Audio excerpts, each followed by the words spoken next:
Mobile banking అంటే ఏంటి, ఎలా యూస్ చేస్తారు, అసలు దానివల్ల ఉపయోగాలేంటి, ఇలా మొబైల్ బ్యాంకింగ్ సంబంధించిన కంప్లీట్ ఇన్ఫర్మేషన్ ఈ వీడియోలో అయితే తెలుసుకుందాం. మొబైల్ బ్యాంకింగ్ అంటే చూడండి ఫ్రెండ్స్, బ్యాంక్స్ లేదా అదర్ ఫైనాన్షియల్ ఇన్స్టిట్యూషన్స్ ఉంటాయి కదా, వాళ్ళు కస్టమర్స్కి యాప్స్ ద్వారా ఇచ్చే సర్వీసెస్ అనమాట.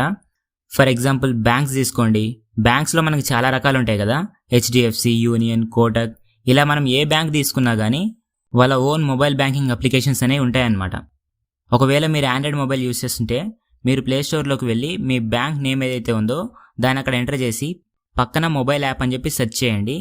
మీ బ్యాంక్ సంబంధించిన యాప్ అనేది మీకు అక్కడ కనిపిస్తుంది. నాది ఎస్బీఐ బ్యాంక్ కాబట్టి నేను ఇక్కడ టైప్ చేస్తున్నాను చూడండి, యోనో అనేసి. ఎస్బీఐ బ్యాంక్ వచ్చేసి యోనో అని ఉంటుంది. ఈ సర్వీసెస్ అనేవి మీరు యూస్ చేసుకోవాలనుకుంటే మీ మొబైల్ నెంబర్ అనేది బ్యాంక్లో రిజిస్టర్ అయి ఉండాలి. రిజిస్టర్ అయితేనే బ్యాంక్ వాళ్ళకి వెరిఫికేషన్ మెసేజ్ అనేది వెళ్తుంది మీ మొబైల్ నెంబర్ నుంచి. తర్వాత యాప్లోకి అయితే లాగిన్ అవుతారనమాట. మీరు ఈ మొబైల్ బ్యాంకింగ్ని యాక్సెస్ చేయాలనుకుంటే ఒక పోర్టబుల్ డివైస్ అయితే కావాల్సి ఉంటుంది. అది మీ మొబైల్ అయినా కానీ లేదా ట్యాబ్లెట్ అయినా కానీ ఏదైనా కానీ సిమ్ వేసుకునే డివైస్ అనమాట.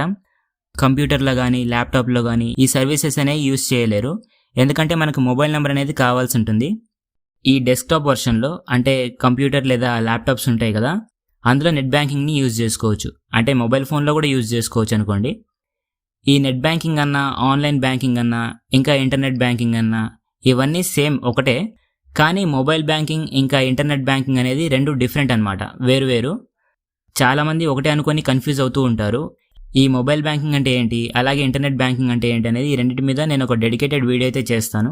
ఇందాక మనం కస్టమర్స్కి ఇచ్చే సర్వీసెస్ అని మాట్లాడుకున్నాం కదా, అవి ఎటువంటి సర్వీసెస్ అంటే ఫ్రెండ్స్, ఫండ్స్ ట్రాన్స్ఫర్ చేసుకోవచ్చు, బెనిఫిషియరీ డీటెయిల్స్ని యాడ్ చేసుకొని లేదా అకౌంట్ నెంబర్కి ఇలా మల్టిపుల్ అకౌంట్స్కి అయితే అమౌంట్ అనేది సెండ్ చేసుకోవచ్చు.